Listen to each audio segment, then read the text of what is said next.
Hello friends, मैं शमशाद अंसारी आपके अपने YouTube channel S commerce classes में आपका स्वागत है।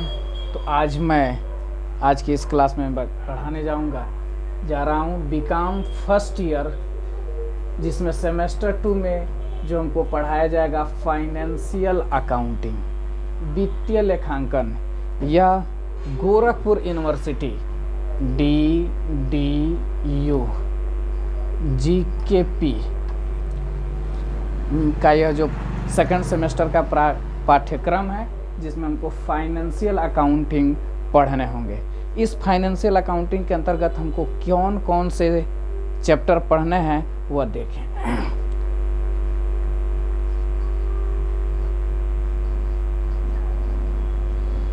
पहला हमको पढ़ना होगा रॉयल्टी,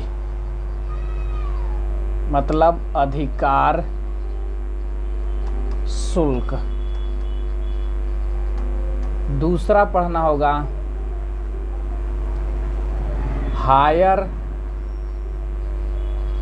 परचेजेज सिस्टम, किराया क्रय पद्धति। तीसरा पढ़ना होगा इंस्टॉलमेंट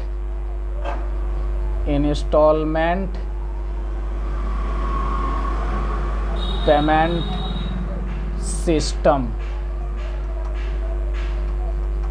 किस्त भुगतान पद्धति। चौथा जो पढ़ना होगा partnership.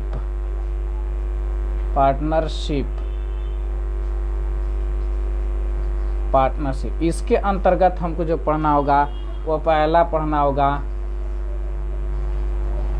Preliminary of partner,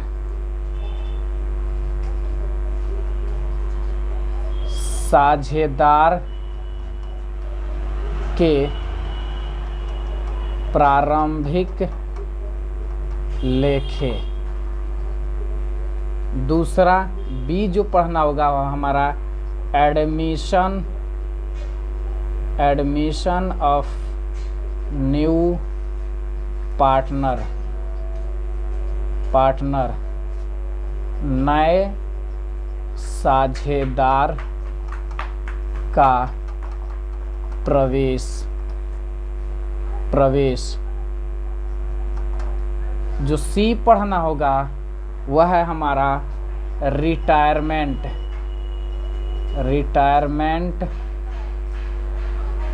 of partners, साझेदार का अवकाश ग्रहण। जो डी पढ़ना होगा वह है डेथ ऑफ पार्टनर, साझेदार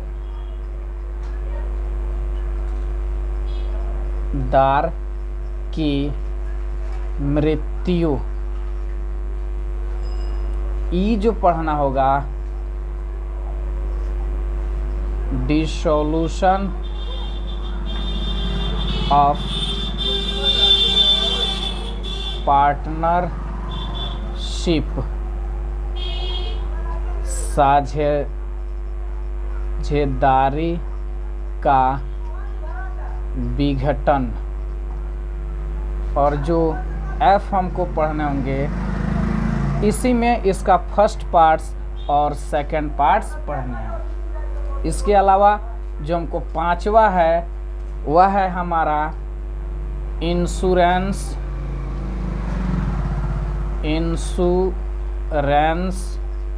क्लेम, बीमा दावे।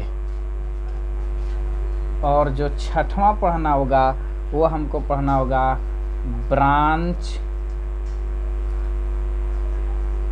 ब्रांच अकाउंट, शाखा खाते। यह हमारे फाइनेंशियल अकाउंटिंग के अंतर्गत जो चैप्टर हमको पढ़े जाने हैं। इस चैप्टर के अकॉर्डिंग हम यह जानेंगे कि डीडी यूनिवर्सिटी गोरखपुर के अंतर्गत जो BCom first year second semester के अंदर फाइनेंशियल अकाउंट में ये चैप्टर पढ़ा जाएगा। इसमें आज हम आपको सबसे पहला जो चैप्टर पढ़ाएंगे वह है हमारा रॉयल्टी। अधिकार शुल्क है क्या? तो हम सिंपल सी चीज़ बताएं, ये आप लोग तो समझ गए होंगे बच्चों। अब देखते हैं अगले जो पहला हम लोग चैप्टर पढ़ेंगे वह है हमारा रॉयल्टी, अधिकार शुल्क। तो अधिकार शुल्क क्या होता है इसके बारे में हम थोड़ा सा समझ लें। जैसे देखा जाता है कि कोई राइटर है, वह बुक लिखता है, लेकिन उसको पब्लिश कौन करता है? तो पब्लिशर करता है। पब्लिशर उस राइटर से बुक छापने का आदेश लेता है, उससे आग्रह करता है कि आप मुझे बुक जो लिखे हैं वो हमको दे दे, मैं उसको प्रिंट करूँगा, उसको पब्लिश करूँगा और जितने रुपए में वह बिकेगी उसका 5% 10% आपको दिया जाएगा। तो जो बुक सेल किया जाता है उसका जो कुछ प्रतिशत भाग राइटर को उस बुक के लिखने के संबंध में दिया जाता है, तो वह जो 10% या 5% दिया जाता है उसे हम लोग क्या बोलते हैं? रॉयल्टी। या फिर हम समझ लें इस तरह कि किसी व्यक्ति की संपत्ति को कोई अन्य व्यक्ति यूज करता है और उस संपत्ति के प्रयोग करने के बदले में जो संपत्ति का प्रयोग करता है वह संपत्ति के मालिक को जो कुछ देता है वह हमारा क्या कहलाता है? रॉयल्टी कहलाता है। क्या कहलाता है? रॉयल्टी। जैसे देखा जाता है कि ईंट भट्ठा होता है जिसको हम लोग भोजपुरी में चिमनी बोलते हैं, तो वह क्या करता है? ईंट उत्पादन करता है। तो उसके आसपास के जो खेत होता है उसको वह लीज पे ले लेता है और मालिक से यह तय करता है कि हम जितने हजार निकालेंगे उस इतने हजार के बदले में आपको कुछ रुपए पेमेंट करेंगे। जबकि वह ज़मीन खरीदता नहीं है, वह केवल क्या करता है? लीज पर लेता है, पट्टे पर लेता है। और उसके लिए जो चिमनी वाला मतलब जो प्रयोग करता है वह उस खेत ये लैंड के मालिक को जो कुछ देता है उसे हम लोग बोलते हैं क्या? रॉयल्टी। क्या बोलते हैं हम लोग? रॉयल्टी। समझ में आया? तो रॉयल्टी जो संपत्ति का मालिक होता है या फिर जो राइटर होता है या फिर जो अपना लाइसेंस किसी अन्य व्यक्ति को देता है, तो उसके संबंध में या उसके बदले में जो कुछ वह प्राप्त करता है उसे हम लोग कहते हैं रॉयल्टी। इसमें देखा जाए तो मेन दो पक्ष होते हैं। दो पक्ष होते हैं। एक हमारा जो रॉयल्टी के पक्ष होता है, एक होता है हमारा लैंड लॉट, मतलब है भूस्वामी, और यह होता है लेसी। ठीक है? यह है हमारा भूकर्ता। ठीक है? यह इस पर काम करता है और यह हमारा है क्या? भूस्वामी। इसमें हम देखें तो यह पार्ट्स दो में हो जाता है। एक हमारा होता है क्या? लेसी, और दूसरा होता है सब लेसी। सब लेसी। अब थोड़ा हम इसके बारे में देख लें कि सब लेसी और लेसी में क्या अंतर है। तो ध्यान दीजिए, यहाँ पर हम तीनों चीज़ बताएंगे। तो जो संपत्ति जो राइटर या फिर जो लाइसेंस देता है वो उसे हम लोग क्या कहते हैं? लैंड लॉट या भूस्वामी। ठीक है? इसमें राइटर भी आ जाएंगे या फिर जो लाइसेंस देता है वह व्यक्ति भी आ जाता है, जिसे हम एक शब्द में लैंडलॉर्ड से क्या करते हैं? उसको रिप्रेजेंट करते हैं। ठीक है?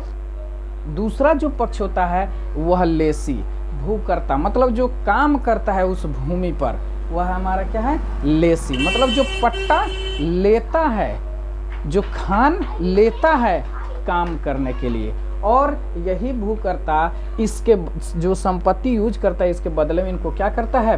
पेमेंट करता है। क्या करता है? पेमेंट करता है। यही पेमेंट को हम लोग क्या बोलते हैं?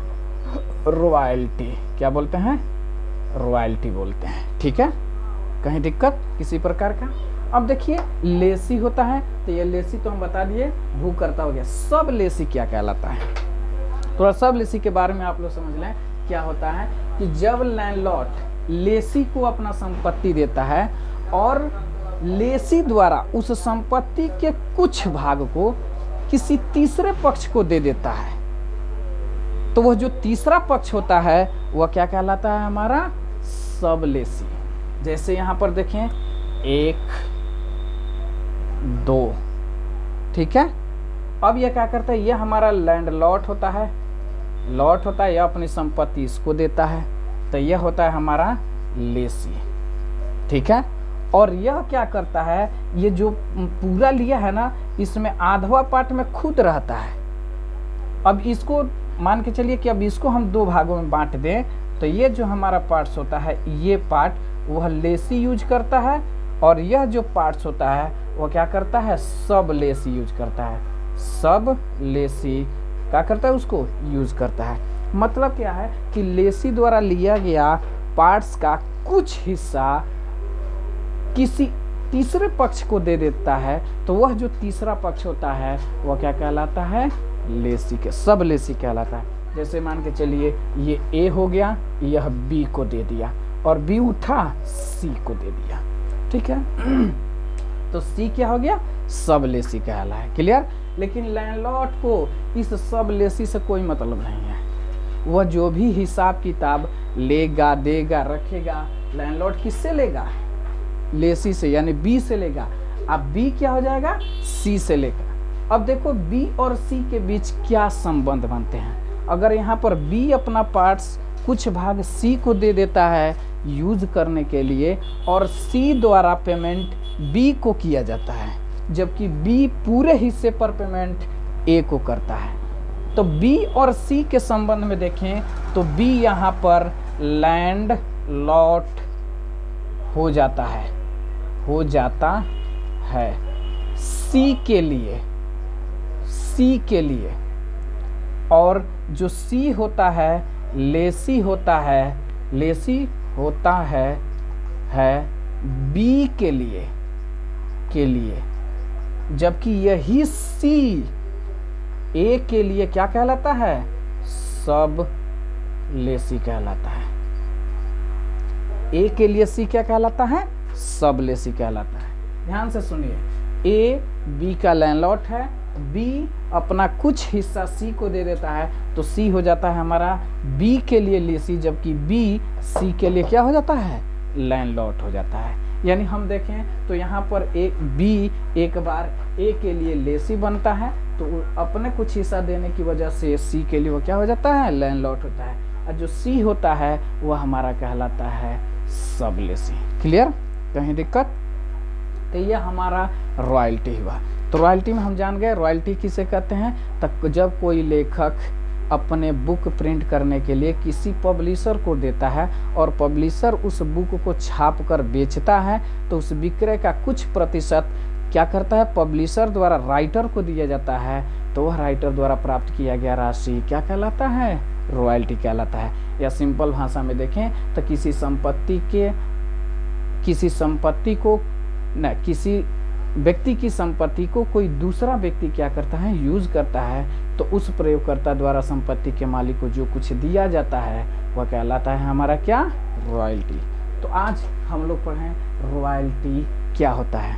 कल हम बताएंगे अगले क्लास में कि रॉयल्टी कैसे ज्ञात किया जाता है, उसके लिए कौन से टेबल एनालिसिस टेबल कैसे क्रिएट किए जाते हैं, उसके रॉयल्टी के संबंध में जो ट्रांजैक्शन होते हैं, जो जर्नल के लेखे होते हैं, लेजर क्रिएट करने होते हैं, वह कैसे किया जाता है, वह सारी चीज़ें हम अपने अगले वीडियो में हम बताएंगे।